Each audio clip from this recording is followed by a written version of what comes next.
This is Scott Becker with the Becker Private Equity and Business Podcast. I'm thrilled today to be joined by a CEO that we're also featuring at Becker's Healthcare. We're joined today by Bo Bartholomew, and Bo is both a CEO. He's also an investor. He's done a number of different companies. He's worked with private equity, venture capital, but he's really a wonderful, wonderful leader. Bo, can you take a moment to introduce yourself? Yes, thank you, Scott. And couldn't be more honored to be included. Love your podcast and love all that y'all do.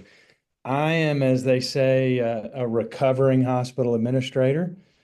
I've spent just under a decade initially getting into healthcare on the construction side. I was project manager to build a brand new hospital and then got asked to stay on after we opened the hospital to help run it. And then bounced around a number of hospitals before we got asked to move to very four undesirable locations. And my wife decided I could go without her, and that wasn't going to work. So I became, as they say, a forced entrepreneur and co-founded a medication management software company that we sold to private equity. I joined another private equity company focused on nursing, and we sold that, and then started a venture fund. And our second or third investment was in EvidenceCare in 2020. And the founding CEO and physician, Dr. Brian Fingler, who is still with us and is happy as a lark as our chief medical officer, decided he would rather someone else take the CEO reins, and the board asked me to step in. Evidence Care is a 10-year-old business that is a dedicated and anchored on empowering better care decisions. We service the hospital and health systems around our country. We are software that's embedded inside the electronic health records, and everything we do is designed to improve the physician workflow and bring the right tools at the right time to make the best decisions possible while also benefiting the hospital's bottom line. Thank you so much. In a moment, I'm going to talk about what trends you're watching in healthcare. But let me take a step back. You're about as good in principle a guy as I know, just a terrific, terrific leader and person. You live at this intersection of healthcare, venture capital, private equity. You've worked with private equity some, you've invested some, and yet more recently, private equity seems to be taking it on the chin in the public domain. Talk to us a little bit about what's real, what's not real, maybe just a moment on the good, the bad, and the ugly, and how the public should think about private equity in healthcare. Great question, Scott. 15 years ago, I was up on Capitol Hill testifying on behalf of our private equity firm how they were bringing benefit. I think that the headlines right now, what I would say is anytime there are bad actors in any industry, the media will jump on that, and so will Congress. We have some bad actors in the hospital health system world that just happen to be for profit and private equity. That being said, some of the best hospitals and systems in the country in terms of quality care, patient outcomes, are also for profit with very good moral, ethical leaders at the top of the helm. So there's a bit of a black eye there. I do think the way that healthcare incentives are aligned and the way the payer games force hospitals to price and to market, it highlights some things that are very difficult to navigate. So there's pros and cons. I think when you have the right leaders with the right character, whether it's private equity or non-for-profit, you are going to have good outcomes that benefit and improve our healthcare system. Thank you. And talk about, Bo, and I think you nailed that exactly right. There's going to be good players and bad players. Good ones can really do a lot of good. Bad ones might over leverage and put people in a more challenging spot, particularly in tougher margin businesses. Take a second on what are the core trends that you're watching this year that you're most focused on? Yeah, so I'll give you a couple that I think most listeners would identify with, and then I'm going to give you one that I guarantee you no one's brought up.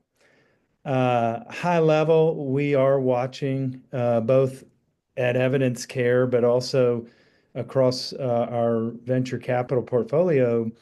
Where does AI step in and make a difference? I've looked at a number of, I'll call them AI dev companies who want to have a large language model and go sell anything and everything to everybody. I am not a big fan of those companies. I think the market demands their problems being solved, whether you use AI or whatever. And if you can tag the capabilities of AI to a discrete product solving a specific problem, you can probably have a winning formula. The other two trends I'm seeing a lot right now is the over and abundance of clinical workforce shortages from doctors to nurses and all the above.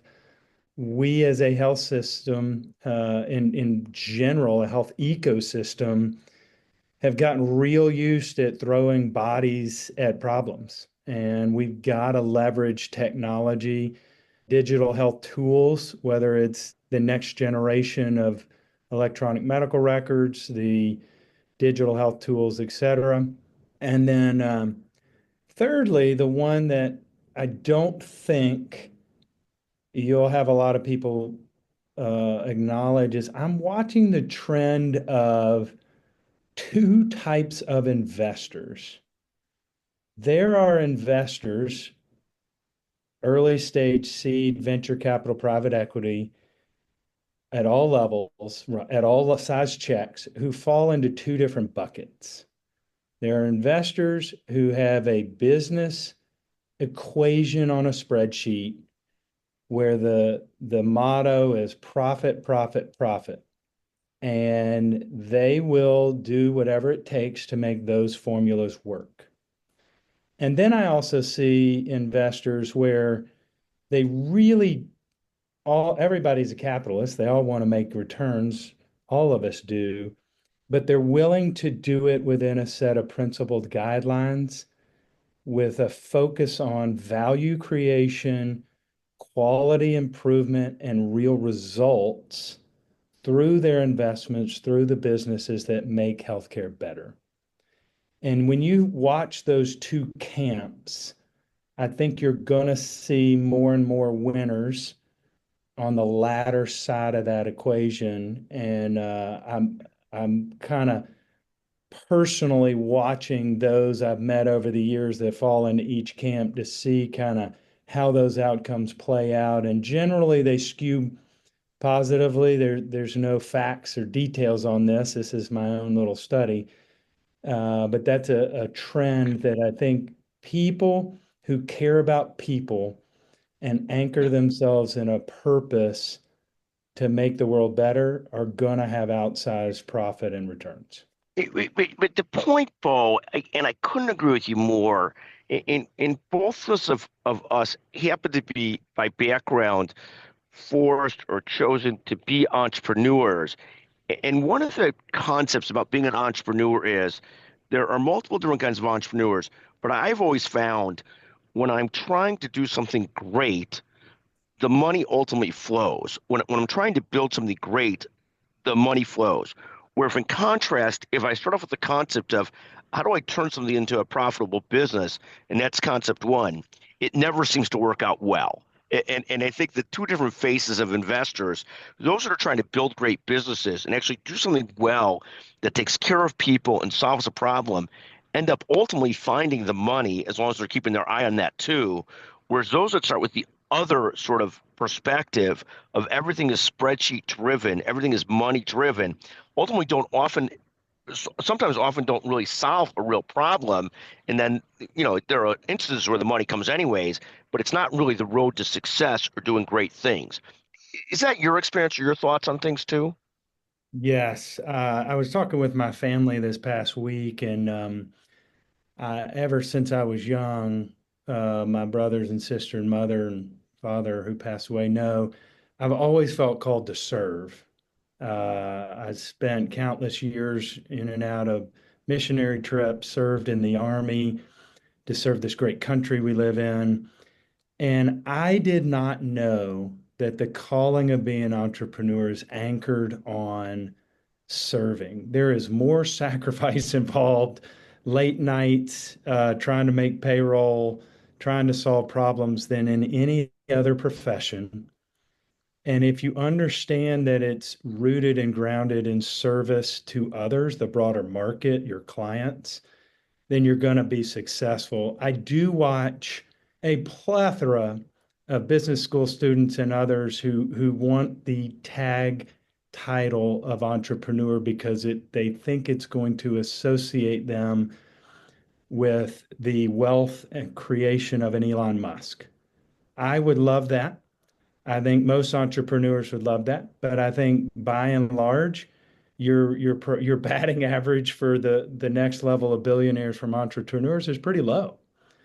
But at the same time, it is the most fulfilling thing you can do, in my opinion, which is why I love it so much, because you're creating better cultures, better environments, better career paths for employees. You're solving problems for clients. And ultimately, you're creating a better world, which is one of the things I love waking up every day and trying to tackle. Thank you very, very much. And Bo, take a moment on what are you most focused on and excited about this year? Yeah, 2025 is going to be an exciting year at Evidence Care. We have had outsized growth year over year. Last year, we doubled down for our clients on the level of reporting, the incredible savings they're seeing and the results for the physicians' workflows. This year, we're going to be expanding the sales and marketing efforts. We are likely going to announce a couple new products here in the first half of the year. And I do believe we, like everybody else, are seeing a path where artificial intelligence is going to make us more efficient and deliver better user experiences for our clients. So we're super excited about 2025, and we've got some really fun things we want to announce probably in Q2. Bo, thank you very, very much. One last question. You've been a straight entrepreneur and leader. Any advice for emerging leaders that you could share with us? I think for emerging leaders, the first starting point would be recognize you do not have all the answers. No leader ever does, regardless of how much any of us might pretend we do. There's an innate humility you have to have.